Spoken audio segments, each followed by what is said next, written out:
Job one is in the books. Houston beating SIUE to advance to the second round of the NCAA tournament. Right now, post-game coverage as the Coogs are winners by a big final score of 78-40. The Coogs do cover the spread, which was 28.5, by the way. When you look at the box score here, the Cougars, what was really important, I think, from the team's perspective, yes, they dominated that first half in pretty much every facet. But when you look at this game in its entirety, the Cougars were able to rest a number of guys. When you look at the starters, Tugler, 17 minutes on the floor. Juwan Roberts, 20 minutes on the floor. LJ Cryer, 21 minutes on the floor. Milos Uzan, 22 minutes. And Emmanuel Sharp had about 25 minutes on the floor. So your five main guys, or at least your starters, they did not see a lot of action. And that may prove to be very important because you are playing two games in a matter of 3 days. Saving those legs, always important. And especially when you have Juwan Roberts coming off his ankle injury, it's a good thing that guys were able to get some rest, and some other guys, like your Malik Wilsons, who is certainly an important part of this team. Terrence Arsenault got 25 minutes. Some of these other guys who you never know, you may need them later in the tournament, they got some action, they got some experience. After the game, the general consensus was, we got the first one in the books, and that's the most important one. Typically, number one seeds have an easy time facing the 16 team, but there have been some examples of close calls and, of course, one upset. But all in all, Houston, they did what they needed to do. We spoke with Milos Uzan, Juwan Roberts, LJ Cryer in the locker room after this game. Let's now first go to Juwan Roberts. Juwan, I had some of the first questions to him, and all in all, he was pleased with what he saw. Juwan, after being out for a couple of games, how does it feel to be back on the court? Just trying to get my groove back, get my win back, get back in the groove of the game. But I felt pretty good out there. But, still being cautious. The way I'm moving, I'm probably still a little step late. But, that comes with, practice and just me getting back in shape, right? How important was it to get the first one, and are you pleased with the way you guys performed, at least in the first half? Oh, yeah. I feel like first game in the tournament is always the hardest one. But I feel like we got off to a good start, and we got all the nervousness out, kind of early. And I feel like when we got into a groove, we kind of settled in and started guarding. So I think everybody played, with a lot of confidence and urgency, and not trying to play down to our opponent. So just coming out and trying to throw the first punch, I think we, did that right today. They're a pretty good rebounding team, and you guys were just killing them on the glass. Were you surprised? It was like 20-4 at one point. Were you guys surprised by what you were doing on the glass? Not really. We give a lot of credit to them, a lot of respect for them for being a rebounding team, but I feel like that's what we do too. We offensive rebound the same way. So we just try to go into games, like I said, respecting our opponent, but mostly focusing on us, and see what we can do to impact winning and just travel with our culture. The fact that you guys were able to rest your legs a little bit in that second half, will that be a big benefit to you? Yeah, 100%. Especially every round that you go, it's going to get harder. And tomorrow's the day before, and then play Saturday again. So just kind of blowing it out early, get those guys on the bench, in the game, let them see how March Madness is, for the first time for those guys, and just trying to regroup and get ready for practice tomorrow. You have a 1 day to prepare for the next opponent. You had several days for this one. How much of a challenge is that, given less time? Like I said, I think around this time is more mental and just understanding the assignment. And it's a quick turnaround. You got a game in 2 days, but I feel like, at this time, with these 2 games a weekend, players' legs are gonna get heavy. But if you want to win, you got to go through adversity. You got to fight through that. So. Play your guards early on. They were really setting the tone, it seemed like. Our guards? Yeah. Oh, yeah. we got great guards. E-Man, Los, Al, All-American. So we know what to expect, from those guys going in. And some games they lead us, and we follow them. And I think they played great today. And I would say that Juwan Roberts was moving around very well in that first half. Juwan was wearing, or at least appeared to be wearing, the same ankle brace that we saw him wearing during the second half of the open practice day on Wednesday. Photojournalist Sergio Soto getting a great shot of Juwan putting that ankle brace on about halfway through the open practice session on Wednesday. LJ Cryer, he was one of your leading scorers for this team, 5 of 12 from the floor, ends up with 15 points. The Cougs shot 61% in that first half, out-rebounded SIUE, which is a really good rebounding team, by the way, 20-6 in that first half. LJ Cryer, let's hear what he had to say following the Cougs' 78-40 win. Losing discipline a little bit, so I feel like he keeps us disciplined and he steers the offense a little bit. So. LJ, you hit that three-point jumper earlier in the game that kind of set the momentum. Walk me through what went through your mind when you hit that first jumper. The first or the last one? First one.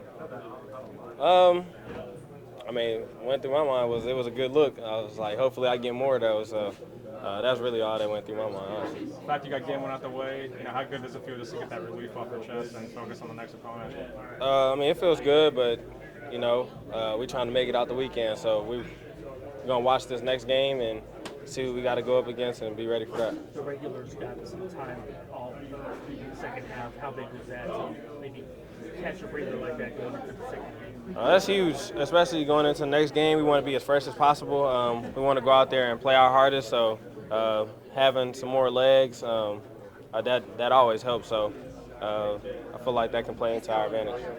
How do you guys feel like you played the first half primarily? Well, I feel like we did pretty good. We made some mental mistakes. We kind of focused on the mistakes. Kelvin mentioned that he thought you guys weren't playing great, but good. Yeah. So I imagine that's kind of the same assessment from you? Yeah. He's never wrong. He's been doing this for so long, so we're not going to argue with him. Whatever he say, go. And being with him for 2 years, I kind of see the game through his lens, so I understand exactly what he means by when we're not playing great. So yeah. You and Milos really developed a really good tandem coming from 2 different schools. Can you talk about how that was showcased today? You guys had a really good start early on. How's that chemistry like between you two? We have great chemistry. It's my roommate, so we spend countless hours in the gym together every day, working out with Coach Q, driving to the gym together, driving home together. So we always communicate, talk basketball. So it goes back to the summertime, really. I imagine burying that early is certainly something good to do, because the last thing you want to do is give a 16 seed some hope. Right. You said it. We definitely don't want to give a team hope, because in this tournament anything can happen. So if you can take the life away from them, then do it early. Is there anything that they did that surprised you guys at all, or were they pretty much as advertised what you thought, what you saw in film and studying? They were as advertised. Their leading scorer didn't have his best game, of course, but you guys probably had something to do with that. Yeah, definitely, but I wouldn't give us all the credit. He had some good looks that he missed as well, so he didn't have his best night, but I also, like you said, I think we did a good job guarding them, and we understood what they wanted to do coming into the game, and felt like we executed the game plan. Do you have an idea of who you may play next? Either opponent is going to be tough. What's the mindset going forward? Focus on us, clean up our mistakes that we made this game, because I'm sure they're going to watch the film and see what we did bad and try to attack us in the same way. So end of the day, it's just focusing on us. What mistakes did you make when you win a game by 40? What do you point to? Just mental errors, knowing who has the roller, being at what we call the line of scrimmage when they do dribble handoffs, so the guard won't turn the corner and get into the paint. So just little things like that. Transition defense, having two guys run to the same man and giving up open threes. So that's just a couple. So that was L.J. Cryer. L.J. Cryer, again, 5 of 12 from the floor. 3-pointers, 4 of 9. Cougs will take that any game, especially in the NCAA tournament. 15 points again, plus minus of 26 for L.J. Cryer. Basically, the Cougs, first half field goals, 61% as I mentioned, and they were also shooting 62% from three-point range. They were 8 of 13 in that first half, just burying SIUE. SIUE was one of the top 40 or so teams in the country in scoring defense. They were first in their conference, the Ohio Valley Conference, averaging, I believe, 66 to 67 points a game allowed. The Cougs, they were on pace for 100 in that first half. They were on pace for 100 for the entire game based on that 52-point first half. Things slowed down for Houston in that second half, but again, you had guys playing in this game most of the second half. Some of these guys have barely seen any action at all throughout the past month for Houston. Guys like Mercy Miller, Jefferson, Cedric, the big man. We also caught up with Milos Uzan, who was really one of the spark plugs in that first half. Milos for the game, 6 of 7, and was 2 of 2 on three-pointers, finishing with 16 points, 0 turnovers for Milos Uzan. Milos Uzan continuing his strong play here late in the season. Here's what Milos Uzan had to say after the game. Any nerves? When did the nerves disappear? What did you think your first tournament game? Nah, not really any nerves. I feel like I'm on a veteran team. L and Juan and E, those guys keep everything cool. So, I mean, I was able to do the same. Yeah, not really any nerves, just going out there and playing basketball. So. Was there a moment where you kind of looked around and enjoyed the moment? For took sure. It all in? What was that like for you? As soon as I stepped on the floor, I mean, I haven't been on the tournament. This is my first time in March Madness, so I mean, it was super exciting. As a kid, you always grow up and look at these moments and dream to be in them. So there's definitely a little excitement for sure. How'd you think you guys played? Primarily the first half. Yeah, I think we did well. I think we guarded the ball really well. We limited them with offensive rebounds. We took care of the ball pretty good. So I mean, overall, I think we locked in on the game plan. And So you guys started off really hot, and you maintained the momentum. How hard is it to be out the gate? You said we started hot. What did you say? You started off really well. Like, Yeah. how important was it to start well and maintain that lead from there on? Yeah, I mean, we wanted to throw the first punch. I think we did a really good job at doing that. And then yeah, just keeping our foot on their necks, man. We know what our goal is, so we gotta, whoever's in front of us, we gotta do what we gotta do. Good thing to get a little bit off your legs in that second half to save you for the rest of the tournament. For sure, yeah, for sure. I mean, we can't skip steps, but definitely good to get those other guys in and have them have this experience as well. So. The ability to maybe bury them early on, was that something that you guys talked about so that a 16 seed doesn't get hope? Yeah, for sure. I mean, momentum in the tournament is everything. When a team gets momentum, it's hard to stop them. So we definitely wanted to punch them in the mouth first and keep it going. How much fun do you guys have on the bench when you see some of the guys that don't get a lot of burn get in there, get some minutes, and score? A lot of fun, because we know how hard those dudes work as well. It sucks you only get to play 8 dudes, but I feel like Cordell and Merce and Said, all them other dudes deserve those minutes as well. So. How have you felt your confidence grow here over the past few weeks? I mean, these guys, credit to my team and the staff, these guys pour a lot of confidence in me. They give me a long rope, a long leash. So, I mean, they want me to go out there and be aggressive. So there was Milos Uzan. We've heard from Milos, LJ Cryer, and Juwan Roberts. Also, Javier Francis comes in. Certainly, he's been a starter before. You know what you're going to get from him. But in this game, 13 points, 8 boards. Some key contributions off the bench. I spoke with him briefly, and here's what he had to say in the locker room. Was it important to bury these guys early and not give them hope as a 16 seed? Yes, sir. Because, this time of year in March Madness, anything can happen. And I feel like coming out, defending, rebounding, taking care of the ball, was going to give us a good chance of winning the game. And I feel like that's what we did to start out, like you said. You guys pounded the boards. I mean, you were big in the rebound. That was a pretty good rebounding team. Right. What did you see from them? And I assume you guys just do your thing because that's what you do all year long. Right. It was just, two good rebounding teams going at it.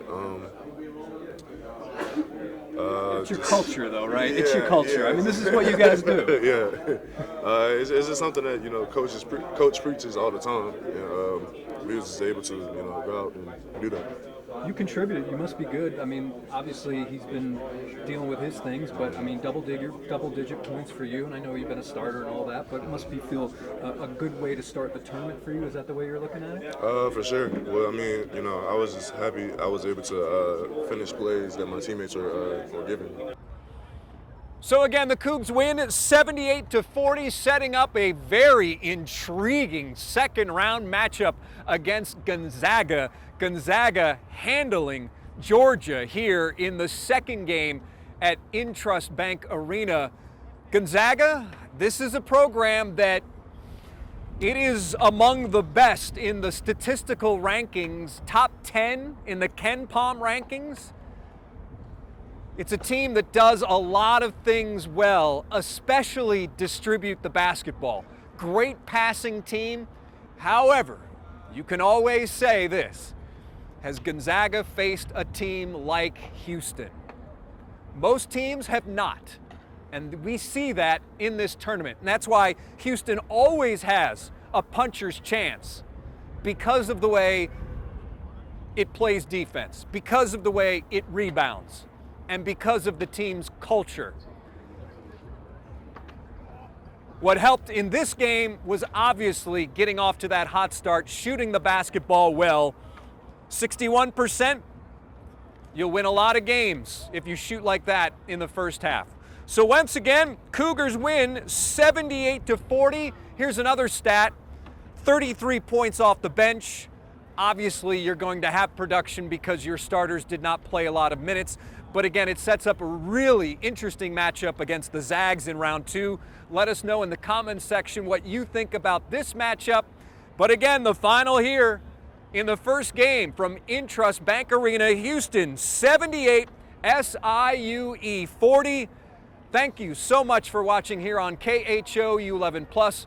I'm Jason Bristol saying thank you for watching and so long.